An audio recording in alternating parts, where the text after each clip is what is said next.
Good morning dear students, class 12 maths के student का स्वागत है। आइए चैप्टर नंबर 5 एक्सरसाइज 5.1 का क्वेश्चन नंबर 19 करते हैं। ये क्वेश्चन अपने आप में बड़ा इंपॉर्टेंट आप देख रहे हैं। G x is equal to x minus, आप देख रहे हैं इसको क्लोज इंटरवल के अंदर ही बंद है, देख रहे हैं। इसका नाम क्या है? इसको बोलते हैं x का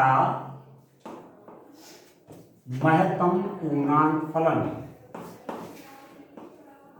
महत्तम पूर्णांक फलन, ग्रेटेस्ट इंटीजर फंक्शन ऑफ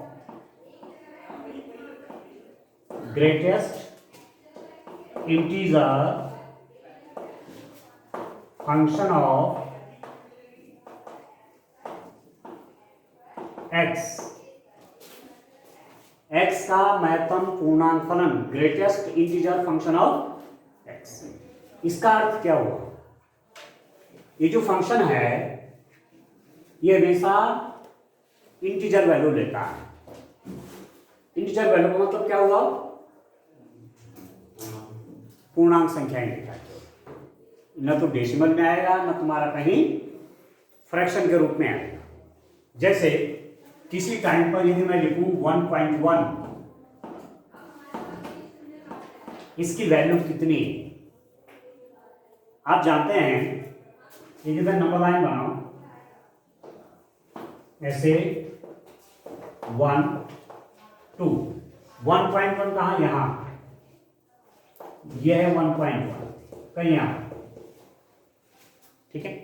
ये 1.1 जो है ये 2 इंटीजर के बीच में है, दो पूर्णांक संख्याओं के बीच में है। ये कौन कौन पूर्णांक संख्याओं के बीच में?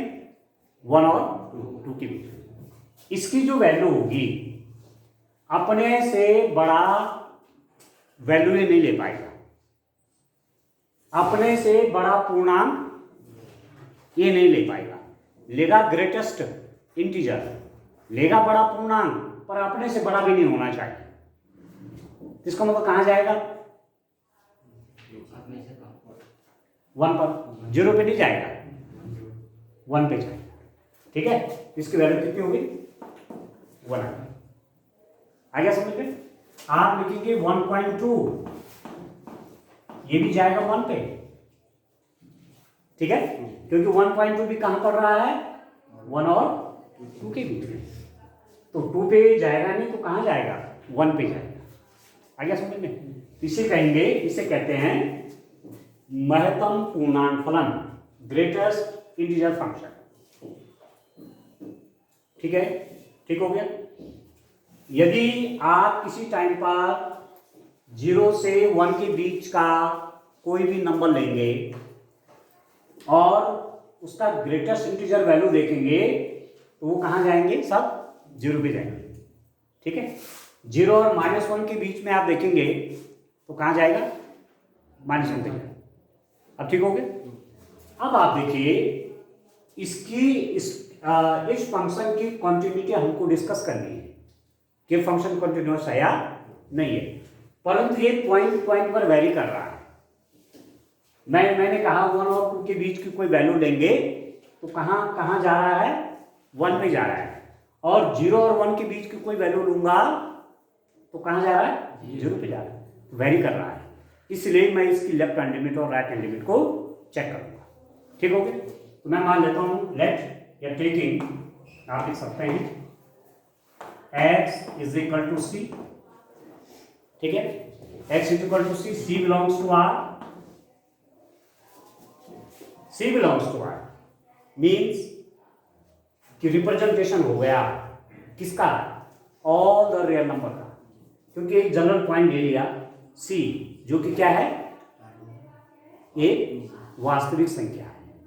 मैंने 1 नहीं लिया, 2 नहीं लिया, 3 नहीं लिया, वो पर्टिकुलर पॉइंट हो जाएंगे। कोई पॉइंट c ले लिया। अब मैं इसके राइट हैंड लिमिट चेक करता हूं। तो c है पॉइंट, एक हो जाएगा c प्लस h, दूसरा हो जाएगा c माइनस h, और h टेंड्स टू 0 की बात, ठीक होगा। तो राइट हैंड लिमिट आपकी क्या हो जाएगी, limit h tends to 0 at किस पे, c प्लस h। ठीक हो गया। This is equal to limit h will tend to 0 c plus h, जहां x है वहां c प्लस h कर दीजिए, जहां जहां x है वहां क्या कर दीजिए, c प्लस h कर लीजिए। ये हो जाएगा c plus h minus c plus h। आप देख रहे हैं, समझ में आ रहा है, जहां x है वहां क्या रख दिया, c प्लस h। अब आप देखिए दिस इज इक्वल टू, इसको आप सॉल्व करेंगे तो ये होगा कितना, ये वैल्यू आएगी कितनी, लिमिट h टेंड्स टू 0, ये c plus h, c plus h कहां जाएगा, c प्लस h कहां जाएगा,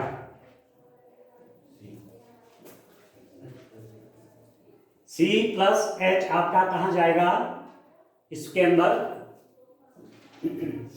एक चीज और लिखना पड़ेगा, c को मैं कोई इंटीजर वैल्यू मान लेता हूं, ठीक है ना, ठीक है ना, c को क्या मान रहा हूं मैं, कोई इंटीजर है, c belongs to R and c is an integer. ठीक हो गया। तो c प्लस h आपका कहां जाएगा, c प्लस h, आप देखो c के बाद क्या आएगा, c प्लस 1, और c से पहले क्या होगा, c माइनस, ऐसे तो लिखते हैं इंटीजर को, c के बाद वाला इंटीजर क्या होगा, c प्लस 1, और c से पहले वाला क्या होगा, c माइनस 1। ये 5 है तो 6 होगा, इससे पहले वाला क्या हो जाएगा, 4 हो जाएगा। आया समझ में। तो c प्लस h कहां जाएगा, c प्लस h होगा कहां पर, c प्लस h होगा c से जरा आगे, क्योंकि h बहुत छोटा सा है, तो c प्लस h कहां पड़ेगा, c और c प्लस 1 के बीच में, ठीक है। तो तब c प्लस h कहां जाएगा, कहां जाएगा, c पे आएगा, ठीक है। अपने से बड़ा पर जाएगा नहीं, अपने से बड़ी वैल्यू पे जाएगा नहीं, c प्लस 1 पे जाएगा नहीं, ठीक है। कहाँ आएगा, c माइनस 1 पर भी नहीं आएगा, क्योंकि ग्रेटेस्ट इंटीजर फंक्शन है, तो किस पर होगा, c पर होगा। ये हो गया आपका limit h tends to 0 c plus h minus c, और c से c कट गया, जैसे h 0 की तरफ टेंड करेगा ये आपका 0 बन जाएगा। यहाँ तक क्लियर है, ठीक है। तो अब कितना होगा देखिए, ये तो आपको राइट हैंड लिमिट की वैल्यू आ गई।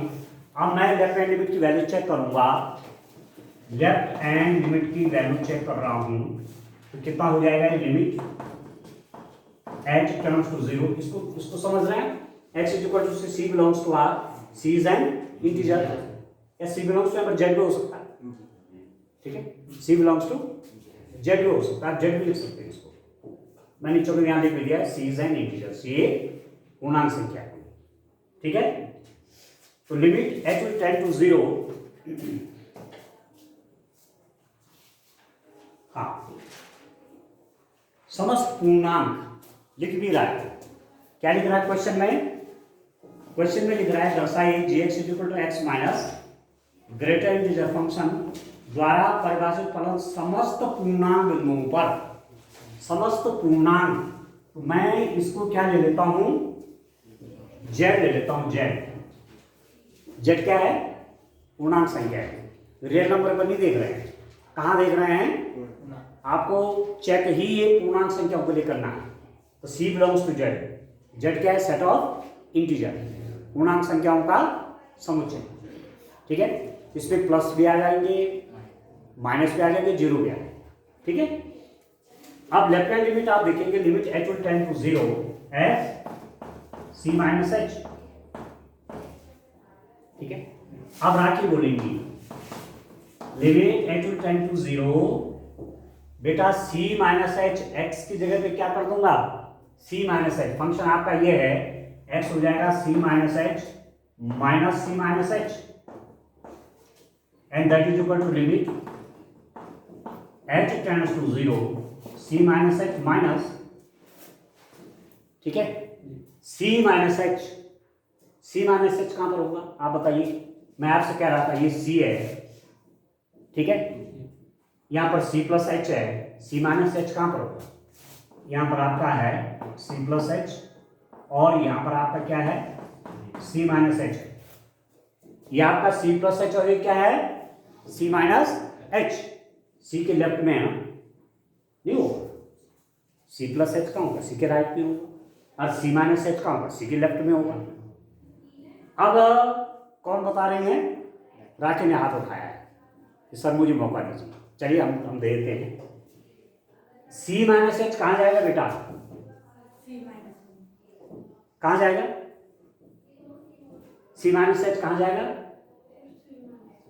बिल्कुल दोनों बिल्कुल सही कह रहे हैं, क्यों नहीं जाएगा, क्योंकि अपने से बड़ा हो नहीं सकता, अपने से बड़ा पूर्णांक बन नहीं सकता, अपने से बड़ा इंटीजर हो नहीं सकता, तो अपना दूसरे नजदीक का इंटीजर कौन है, सी माइनस 1 है, इधर सी माइनस 2 भी है, पर फंक्शन क्या है, ग्रेटेस्ट इंटीजर फंक्शन है, बड़ा से बड़ा देखना है, तो वो कौन सा हो जाएगा, सी माइनस 1। बस इसमें ही ध्यान रखना, ये हो गया आपका c minus 1, and that is equal to limit h terms to 0 c minus h को ओपन करेंगे तो माइनस सी प्लस 1, माइनस से आपका प्लस से कैंसिल हो गया, जैसे एच 0 की तरफ टेंड करेगा इसकी वैल्यू कितनी हो जाएगी, दिस इज इक्वल टू 1, ये आपका 1 हो गया, ठीक है। तो आपके पास क्या आया, लेफ्ट हैंड लिमिट, आपने क्या देखा, left hand limit is not equal to right hand limit, बाएं पक्ष की वैल्यू दाएं पक्ष के बराबर नहीं है। इसका मतलब क्या हुआ, इसका मतलब क्या हुआ, this implies that limit x tends to c fx का अस्तित्व नहीं है, लिमिट का अस्तित्व नहीं है, ठीक है, limit x tends to c fx does not exist, ठीक है दोस्तों, c belongs to z, यहां भी कर लीजिए c belongs to z, c कहां है, एक पूर्णांक संख्या है, अब समझ में आ गया आपको। तो जब इसकी लिमिट ही एग्जिस्ट नहीं कर रही है, जब लिमिट ही नहीं निकल रही है तो यह कंटिन्यूअस भी नहीं होगा, क्यों है कि नहीं। और एफ सी यदि आप निकालना भी चाहेंगे तो एफ सी कितना होगा, या जी सी कितना होगा, एक्स की जगह पे सी माइनस सी, तो सी माइनस सूरज ये कहां जाएगा,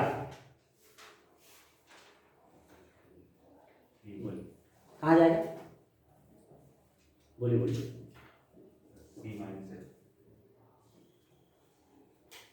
ये कहां जाएगा, सी माइनस 1 पे जाएगा, पूर्णांक है नहीं, कहां जाएगा,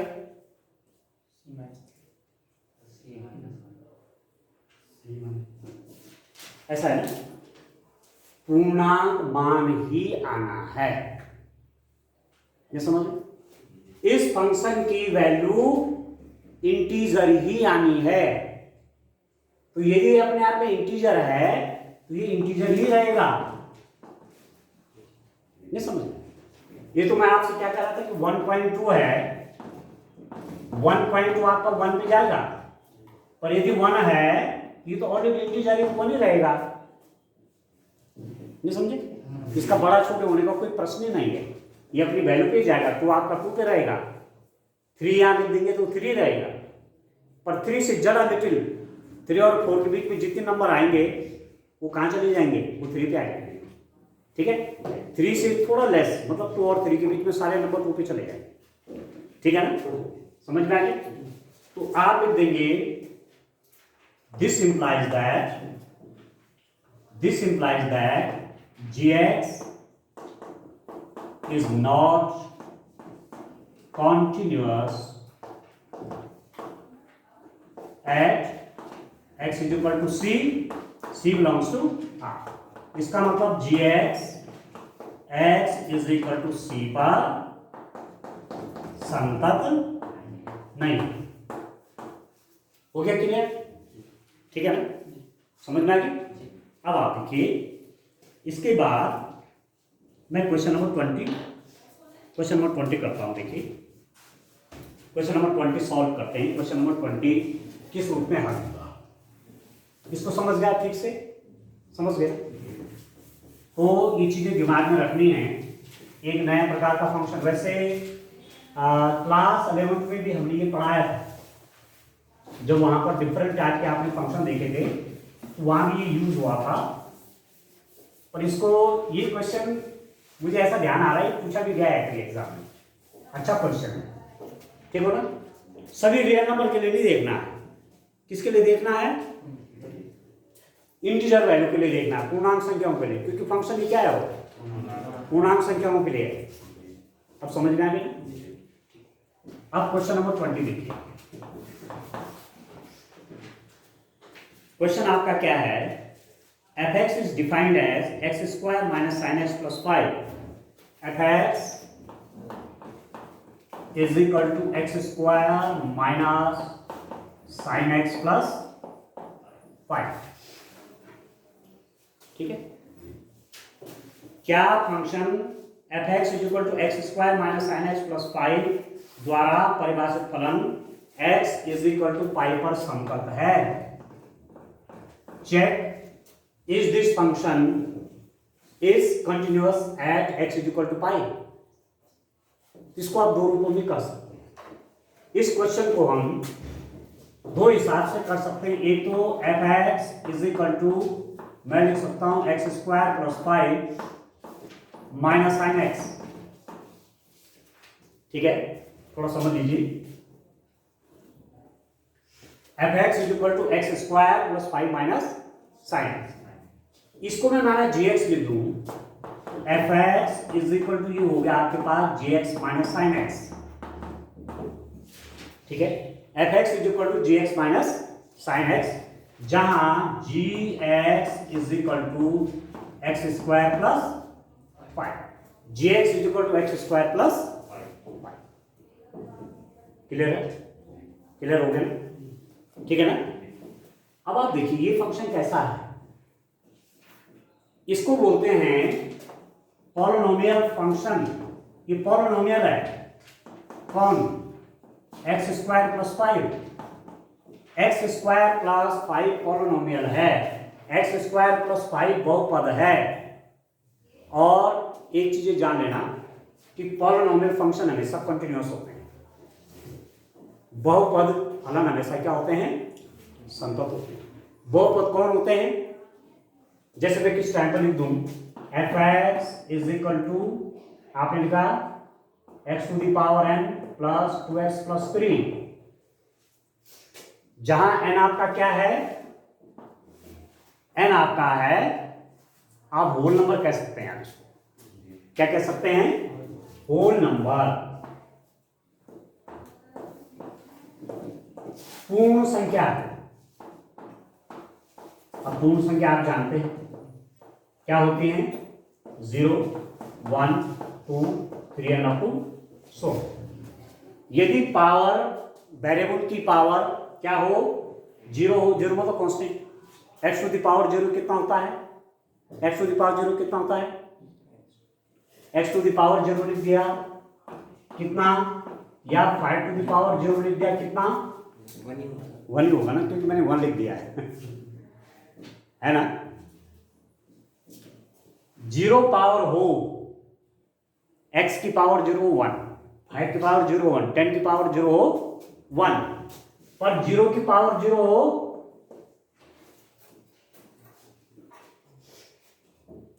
इसको लिखेंगे नॉट डिफाइंड। ये परिभाषित नहीं। ठीक है, जैसे हम कहते हैं 5/5 is equal to Rohan, 5/5 is equal to 1, 10/10 is equal to 1, 0/0 is equal to हाँ। नॉट डिफाइंड, ठीक है, परिभाषित नहीं है ये, नॉट डिफाइंड। ये चीजें आपको दिमाग में। तो मैं आपसे कह रहा था कि n कोई आपने फंक्शन लिखा और आप इसको ले रहे हैं, आप कह रहे हैं पॉलिनोमियल फंक्शन है, ये n जो है ये आपका क्या है, होल नंबर है। x टू द पावर 0 हो गया तो 1 बन गया। जैसे 3 है तो 3 को क्या लिख सकता हूं, 3x टू द पावर 0, ठीक हो गया। इसकी पावर n है, n क्या होना चाहिए, इनमें से कोई वैल्यू होनी चाहिए। x की पावर क्या है, 1 है, यहां पर x की पावर क्या है, 0 है। तो सारी पावर वेरिएबल की क्या है, पूर्ण संख्या, इंटीजर होल नंबर है, इसलिए इसको क्या बोलेंगे, यह एक बहुपद फलन है, या ये बहुपद है, ये वाला केवल इसको बोलेंगे फलन। तब बन जाएगा जब इसके बाएं पक्ष और दाएं पक्ष हो जाएगा, नहीं तो ये क्या है, ये बहुपद है, ठीक हो गया। तो आपको एक चीज याद रखनी है दिमाग में कि बहुपद फलन हमेशा क्या होते हैं, कॉन्टिन्यूअस होते हैं। क्लियर हो गया। तो इस फंक्शन f(x) का एक पार्ट आपका x² + 5 है, जिसको मैंने jx लिखा है, माने sin x है। तो jx क्या है, ये कंटिन्यूअस फंक्शन हो गया, ठीक। और sin x आपने फिजिक्स में पढ़ा होगा, sin x का ग्राफ आपने पढ़ा इस रूप में, ये चलता रहता है, ठीक है। ये भी वेरिएबल की सभी वैल्यू के लिए क्या है, कंटिन्यूअस है। ये फंक्शन कंटिन्यूअस है, gx कंटिन्यूअस है, sin x क्या है, कंटिन्यूअस फंक्शन है। sin x भी कंटिन्यूअस है, cos x भी कंटिन्यूअस फंक्शन है। sin x भी क्या है, संतत फलन है, और cos x भी संतत फलन है। और दो फलन यदि संतत हैं तो उनका योग और डिफरेंस भी क्या होगा, संतत होगा। If two functions are continuous, then their addition or subtraction is also a continuous function. यह समझ हो रहा है। तो इसका मतलब ये भी कंटिन्यूअस है, ये भी कंटिन्यूअस है, इनका डिफरेंस क्या होगा, कंटिन्यूअस होगा। तो आपने कहा f(x) is a continuous function. एक तरीका तो ये, ठीक है। दूसरा तरीका ये है कि जो आप करते ही हैं कि x = पाई पर देखना है, तो आप चाहो तो left hand limit right hand limit निकालो, या चाहो नहीं निकालो, ठीक है। डायरेक्ट आप इसकी लिमिट भी फाइंड आउट कर सकते हैं। Limit x tends to pi f(x), limit x tends to pi f(x) कितना हो जाएगा, limit x tends to pi f(x) means x² - sin x + 5, ठीक हो गया। And that is equal to x tends to pi का मतलब जहां x है वहां पाई कर लीजिए, π² - sin पाई प्लस 5, और sin पाई कितना हुआ, sin 180, sin 180 कितना हुआ, sin 180 डिग्रीज कितना हो जाएगा, sin 90 डिग्रीज + 90 डिग्रीज, और sin 90 + theta cos theta, cos 90 degree और cos 90 degree is equal to 0। cos 90 कितना हो गया, 0 हो गया। इसका मतलब sin 180 डिग्री कितना हो गया, 0। तो sin पाई आपका कितना हो गया, दैट इज, तो ये आपके पास आया π² + 5। Limit of the function is π² + 5, and what is the value of the function, f pi, that is equal to जहां जहां x है वहां पाई कर लीजिए, π² - sin पाई + 5, ठीक है। π² x की जगह पे पाई, π² - sin pi + 5, and f pi is equal to π² + 5 हो गया, आगे हुई, क्योंकि sin पाई तो 0 हो गया। तो आपके पास आया कितना, limit x tends to pi, limit x tends to pi fx is equal to f5. This implies that fx is continuous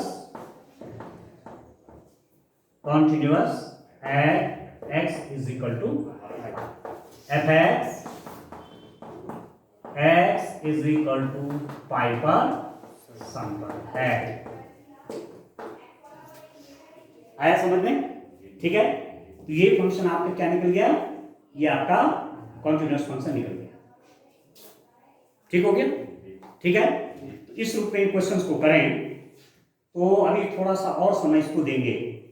ठीक है, आराम से करिए और काम करिए समझ करके, क्योंकि इससे आपको 4 या 6 नंबर का क्वेश्चन मिलना है। ठीक है ना, 4 और 6 मार्क्स का क्वेश्चन आपको मिलेगा। ठीक है ना, तो बढ़िया ढंग से करिए और कठिन भी नहीं है। आप देख रहे हैं कठिन है, कठिन नहीं है, सारे एक ही तरीके से तो हो रहे हैं। अलग अलग क्वेश्चन में जब अलग अलग तरीके लगते हैं तब जाकर के वेरिएशन जब आ जाता है तो वहाँ पर स्टूडेंट के लिए थोड़ा सा कठिनता होती है, पर यहाँ सारे भी मेथड एक ही है। ठीक है ना, ठीक है, तो आज के लिए इतना काफ़ी है। Thank you.